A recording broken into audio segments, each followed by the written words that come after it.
Prazer, história. Nos últimos vídeos nós falamos um pouco sobre o totalitarismo, suas características e suas diferenças para o absolutismo. Hoje eu quero falar um pouquinho sobre um dos períodos em que o totalitarismo se consolidou, que é o período entre guerras, que é marcado pela ascensão e consolidação dos totalitarismos, mas que não é o tema deste vídeo. O que eu quero conversar hoje e agora é sobre este período, o período entre guerras, como o mundo estava, como aconteceu o período, quais são os principais fatos. Por que é importante compreender esse processo? Porque o nosso próximo assunto é a Segunda Guerra Mundial, que é provavelmente o assunto mais palpitante do estudo de história. Basta a gente ver as produções de Hollywood sobre este assunto. Talvez seja o tema mais filmado pela capital do cinema. Filmes de boa qualidade, são muitos títulos a respeito da Segunda Guerra Mundial. Foi um evento que mudou a história da humanidade. Talvez um dos eventos de maior impacto. E eles foram preparados neste período entre guerras.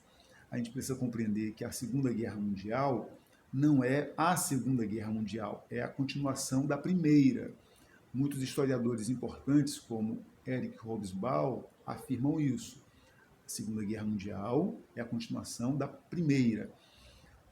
Porém, para que a gente compreenda por que a Primeira Guerra Mundial não encerrou em si mesma, não encerrou lá em 18, 19, a gente precisa justamente ter a compreensão deste período. E neste sentido, dois eixos globais precisam ser observados com alguma atenção, com algum interesse, que são o eixo Atlântico Norte e o eixo África e Ásia. Neste vídeo, eu quero falar um pouco sobre o eixo Atlântico Norte, sobre o que vai acontecer naquela região onde estavam os países mais desenvolvidos da época, a saber, Estados Unidos e Europa Ocidental. Então vamos lá, vamos aos fatos. A primeira coisa importante que a gente precisa destacar é que no período entre guerras, as nações europeias estavam com suas economias arrasadas, destruídas como consequência da Primeira Guerra Mundial. A França estava arrasada porque o seu território foi palco das principais batalhas, juntamente com a Holanda e com a Bélgica. Então, esses três países abrigaram os principais campos de batalha, sua indústria estava destruída, sua infraestrutura de produção, de circulação e distribuição de riquezas estava debilitada. A Inglaterra, do outro lado do Canal da Mancha, não tinha sofrido os mesmos impactos. Praticamente, os efeitos físicos da guerra não haviam atingido a Inglaterra, mas a sua economia estava destruída, porque durante muito tempo, os 4 anos da guerra, tudo foi voltado para o esforço de guerra. E muitos desequilíbrios aconteceram internamente na Inglaterra. Desemprego, paralisação do sistema produtivo, desorganização da produção, desorganização do sistema financeiro. A Inglaterra estava totalmente arrasada. Em verdade, dos grandes países do Ocidente Europeu, o que menos sofreu foi justamente o que foi derrotado, a Alemanha. A Alemanha perde a guerra no campo de batalha do terreno inimigo, sem que seu território tivesse sido ainda invadido pelos vencedores da guerra. Então isso preservou a indústria e a infraestrutura alemãs. Mas o Tratado de Versalhes vai impor à Alemanha pesadas penas indenizatórias em relação à Primeira Guerra Mundial, o que fez com que todo o esforço econômico alemão fosse voltado para o pagamento das dívidas de guerra, ao invés de pagamento de supressão das necessidades do povo alemão, de pagamento das dívidas sociais do Estado com o povo alemão. Então, isso faz com que toda a Europa esteja paralisada, com as economias simplesmente arrasadas.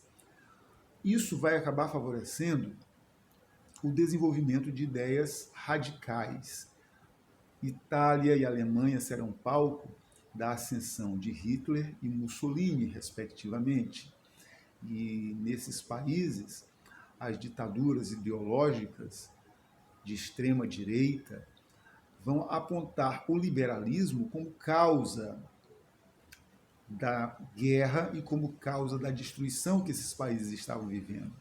Então, eles acabam construindo um caminho de um capitalismo antiliberal, de um capitalismo de Estado, em algum sentido, muito mais próximo do mercantilismo do que do liberalismo propriamente dito. Por outro lado, a França e a Inglaterra ainda teimam em apostar no liberalismo e acabam mantendo suas economias e a sua política liberal, muito embora as ideias nazifascistas tenham avançado grandemente dentro desses dois países, inclusive com partidos nazistas muito fortes, muito bem articulados, chegando mesmo muito próximos de tomarem o poder, tanto na Inglaterra quanto na França. Mas o grande centro do mundo, nesse período entre guerras, vão ser os Estados Unidos. Os Estados Unidos, com a vitória na Primeira Guerra Mundial, se tornaram o centro do mundo. E nós vamos dividir esse período entre guerras, para o caso dos Estados Unidos, em dois períodos: a década de 20 e a década de 30. Então, na década de 20, a gente verifica uma explosão nos Estados Unidos, que é a explosão da economia, né? Com a indústria europeia destruída ou paralisada, a indústria americana se apropriou do mercado consumidor mundial.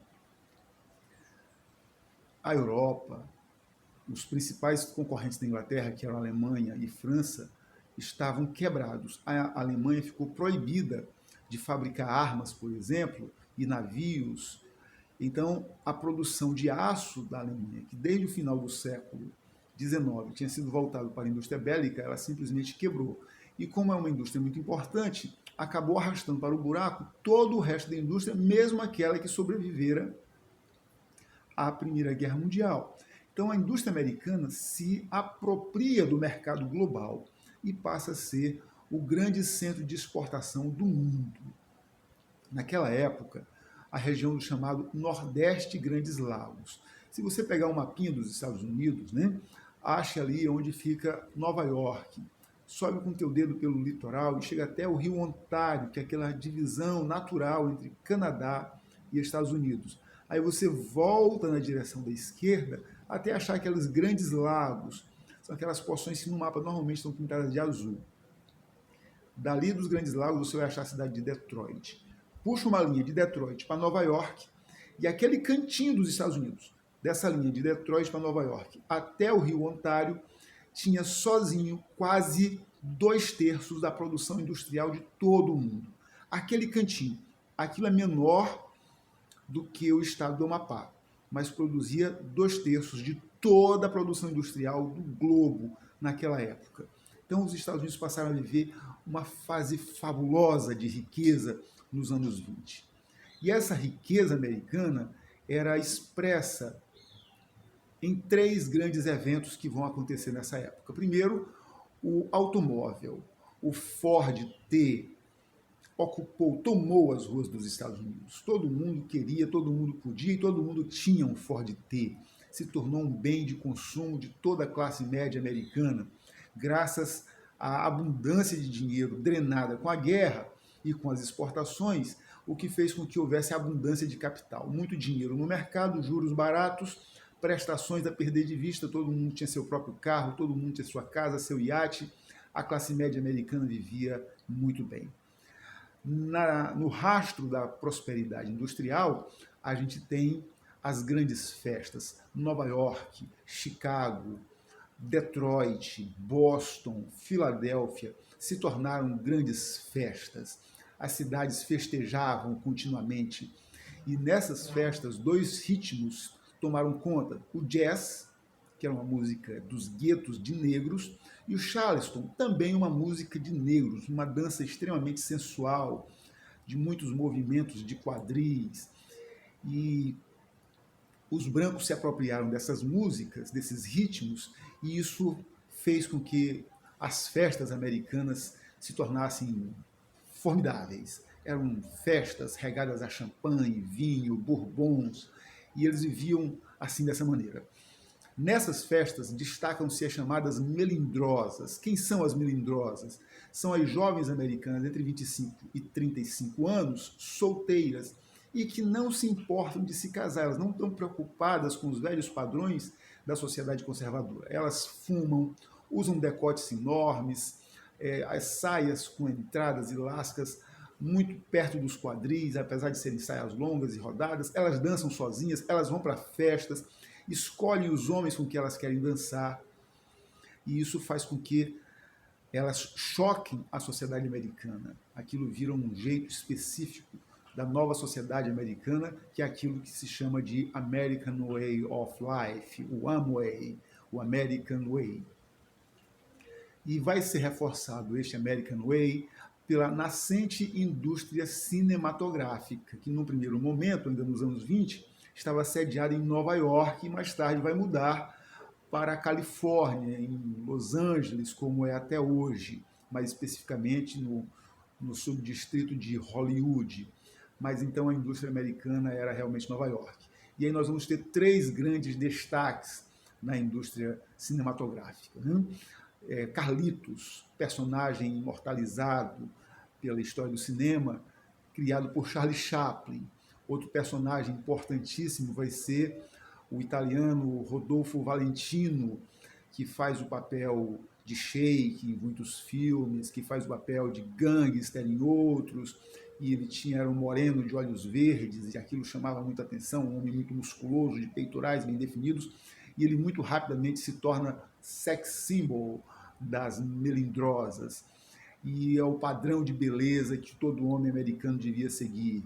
Fumava charutos, andava com carro de motoristas e muito elegante. E do outro lado nós temos o gordo e o magro, que eram assim a face engraçadíssima do cinema. Um gordo que representava a prosperidade, muito louco e atrapalhado, e um magro meio idiota. Por conta da abundância de dinheiro, a produção agrícola americana também cresceu muito, o que barateou muito a produção de alimentos. Porém, esse barateamento da produção de alimentos na América não faz com que os alimentos cheguem até a mesa dos mais pobres. Os americanos têm cerca de 1/3 da população vivendo em pobreza e miséria nesta época. Essas pessoas não são contempladas. Ao contrário, os alimentos são estocados continuamente e esses estoques são financiados por empréstimos bancários a juros muito baixos. Como já disse, havia abundância de dinheiro. No final da década de 20, nós vamos ter dois fenômenos terríveis que vão acontecer nos Estados Unidos. Um acontece no campo, é o chamado Dustin Ball. As vorazes técnicas agrícolas destruíram grande parte dos terrenos agrícolas americanos, que hoje são desertos. Até os anos 20 não eram, hoje são desertos nos Estados Unidos. E isso causou essa técnica agrícola desastrada, acabou causando a desertificação desses terrenos, e as ventanias fizeram com que cidades inteiras fossem soterradas de areia.